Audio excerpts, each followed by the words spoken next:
Il-Union of Professional Educators, Voice of the Workers, ħabbret tilwima industrijali dwar il-kwistjoni ta' ħlasijiet tal-edukaturi ta' Skola Sajf. Dan wara li edukaturi li qed jaħdmu ma' Skola Sajf u li bdew ix-xogħol tagħhom fit-12 ta' Lulju mistennija jirċievu l-ewwel paga dovuta lilhom biss fis-7 ta' Settembru.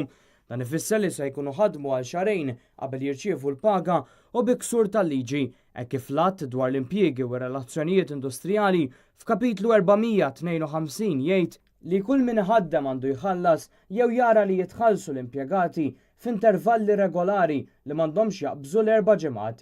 Wara li fl-aħħar jiem il-Union of Professional Educators, Voice of the Workers, appellat lill-awtoritajiet biex jieqfu jtawlu l-proċess biex japprovaw il-pagamenti dovuti lill-edukaturi, jidher li ma kien hemm l-ebda soluzzjoni.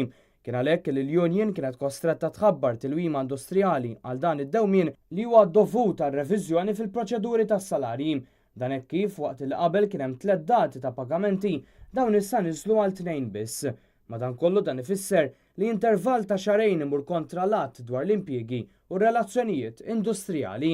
Dwar din il-kwistjoni mistennija żviluppi nhar it-tlieta hekk kif il-Union se tiltaqa' mal-Gvern bl-iskop li tkun riżolta l-kwistjoni u l-edukaturi jieħdu l-pagamenti dovuti lilhom fi żmien raġonevoli.